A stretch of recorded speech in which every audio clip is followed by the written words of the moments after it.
The Rebel Capitalist Show. Do you think, looking at the glass half full, a steep recession, especially an inflationary recession, could solve some of the problems? Not all, but some, and just temporarily, because Alex was talking about how the government institutions have been able to prop people up, which has corrupted the game, if you will, by people behaving in a way that they otherwise wouldn't if the incentives were more in line with reality, economic reality, and maybe scientific reality, going to the woke stuff. But if we go into an inflationary recession, it ties their hands to a certain degree, to where I don't know if the CPI is running at 10% and Disney goes bust. I get it. The Fed can come in and buy their corporate debt and do X, Y, and Z, but it makes it a lot harder. And it makes it way harder for the government to distort the economy through deficit spending, especially if that deficit spending is going directly onto the balance sheet of the average Joe and Jane through, call it PPP or stimulus checks, right? So if we go into an inflationary recession, does that put a check on some of this, and maybe we could gain a little ground, and maybe Disney might be forced to actually pay attention to the type of movies they're creating to drive profits instead of narrative? I want to jump in on that. I would say maybe, but I don't know if history tells us that. So I think you can kind of overlay freedom and markets and charts kind of together.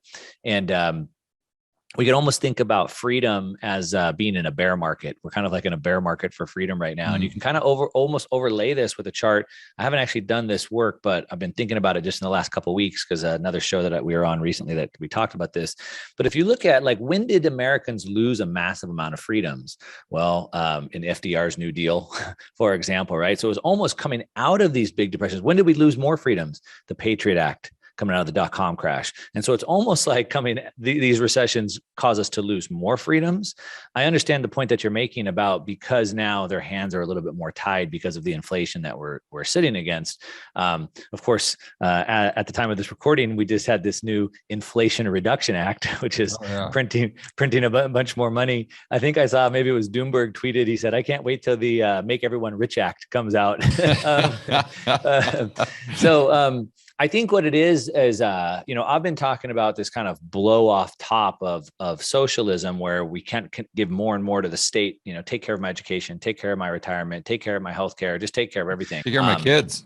Take care of my kids. And what happens is markets, they reach this parabolic run up, whether it was the real estate market, the dot-com boom, the 2017 Bitcoin boom. And they start going into this parabolic phase, and they start sucking in more buyers, but eventually they start running out of buyers. So markets stop going up when there's no more buyers. They get very volatile, and then they crash. And so almost like, what else can we assign to the state? Like, they've already taken everything. Like there's no more buyers at the top, and we're seeing that transition, and then there's a crash. And so I think, the crash will then be more freedom. And to your point, maybe it's a little bit of restriction on the state spending, but history shows us that typically we get more state government overreach. And so I'm looking at Disney has sucked in all of the viewers that will accept that woke garbage. Maybe we can hope for that. yeah, there's a good shot of that. Yeah. Alex, you have anything to add, buddy? Yeah, I mean, it's a tricky one, because at this point, like, if the US government and the Fed and this side of the pond is tied, who knows, maybe Klaus becomes the new CEO of Disney or something like that. I don't know, I feel like there's moves that could be potentially made to continue this. And to Mark's point, every crisis seems to be an opportunity to ratchet up the to tick another box on the communist list on the communist wish list. Like, to tie it back to the original Communist Manifesto, for example, in chapter 2, Marx outlines what are basically the 10 commandments of communism. He's like, look, communism hasn't succeeded so far because for a real communist state to emerge, it needs to have these 10 attributes. And a couple of them, like off the top of my head really quickly, is a progressive tax code. So like, as you earn more, you pay more tax. I wonder where I've heard that before. It is the nationalization and centralization of all banking. I wonder where I've heard that before. Yeah, It right. is the centralization of all education and the running of education by the state. I wonder where I've seen that before. It is the centralization of all communication and modes of transport. I wonder where I've seen that before. So it's kind of like over the last 100, 150 years, what we've seen is, as Mark said, like the FDR's Green New Deal, or whatever the hell it was called back then, the New Deal, the introduction of the income tax in 1913, the Federal Reserve. So like all of these things have kind of been almost like someone had a checklist from Marx, and they're like, you know what, this crisis, let's just add this one. And now we've got, like, in the West, which was traditionally the capitalist, or what people view as the capitalist stronghold of civilization, it's got 7 of the 10 commandments of communism. It's not capitalism by any means. And look at misinformation and disinformation and censorship. I mean, let's go down that path for a while. Yeah. Well, that's like, I mean, the very commandment, I think it's number 6 or 7, is communication, the means of communication to be run by the state. Like, Marx decreed it in 1850, and here we are pretending like we're not doing that. When in fact, something I was running through last night, I was thinking through this, I was talking out loud. My poor wife, she was sitting there at dinner and just her eyes were probably rolling in the back of her head, but I was like, I had to run through this model. Right. And she had said, when has it been this bad? Right. Like when has it been this bad? Like there's, this whole Alex Jones thing, and they're trying to reframe. It looks like they're trying to reframe what we can say and what we can't say, put legal precedent to it. And like, when has it been this bad? Well, twice in the last 100 years, they've made it, the United States has made it illegal to say anything bad against the government. We had the Sedition Act in 1918. We had the Smith Act in 1940 or 41. And so those made it illegal to say anything about the state, or you 20 years in prison. And so we've seen that twice. It's not ancient history. 1940 wasn't that long ago, right? And so could that be coming back again? And if you think about it, if we're in a war of information, I think the war is over information and money. And if we're in a war of information, they've been losing, because over the last 10 years, really, the iPhone came out in 2007. So since the last 22 years or so, they've lost that narrative, right? Because of channels like yours, George, and mine, but even bigger, obviously, the Joe Rogans, et cetera. And so they're losing that war. So how do they regain that war? Well, they have to control those things, but how do they get control of the internet? It's very difficult. You can deplatform Alex Jones, but yet he's still there, right? So now they're trying to put these laws into place to control what he can and can't say. And then that started making me think about this public-private partnership, which you brought up earlier, George. So the public-private partnership. So what if privately, if the first filter is the private platforms. So let's deplatform Alex Jones, get him off of every single platform, right? But he's still there. They even said, I think some senator or somebody brought it up in the case and said, we need to make it where he can never have a voice ever again. But like, how do you do that, right? You can't do that, right?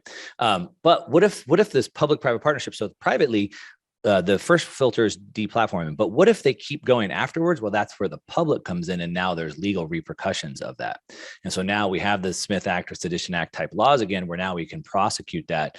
And so it's not new. We've seen it before twice in the last 100 years. And it looks like they're setting up to kind of move us back into that angle. And so, but the point is, we can see this ebb and flow, right?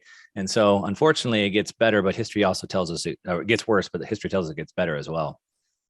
Yeah, I guess the question is how does it get better?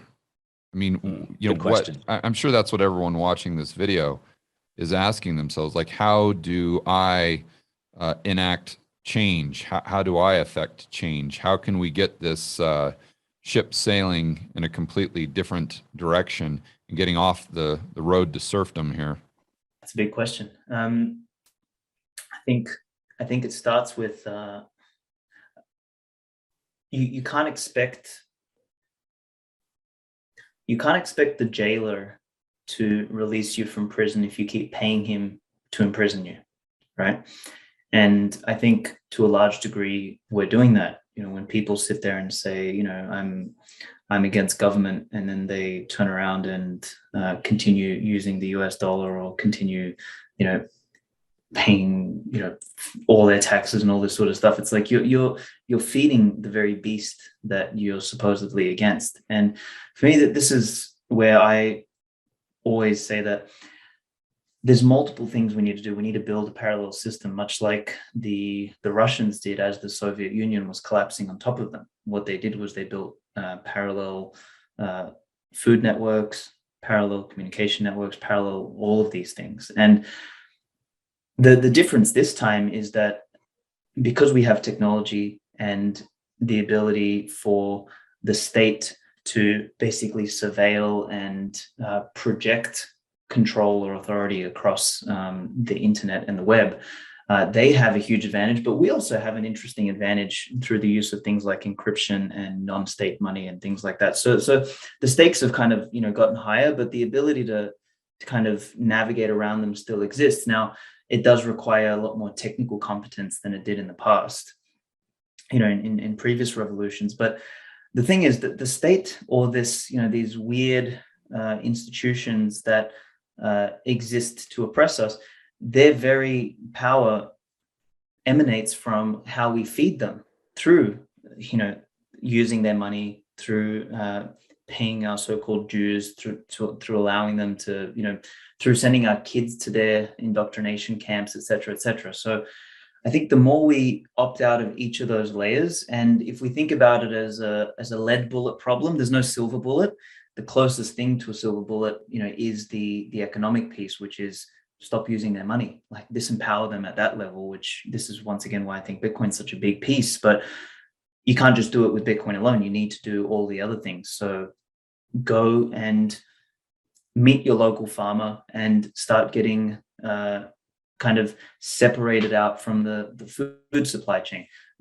Do unschooling, teach your kids at home. Don't send them to state indoctrination camps. Stop listening to the news. Watch podcasts like this. So I think all of those things start to help. And what ends up happening is it reminds me of that image or that cartoon, which is the politician standing on the plank and yelling at people. And it's like, people just need to walk off the other side of the plank, and at some point he just falls.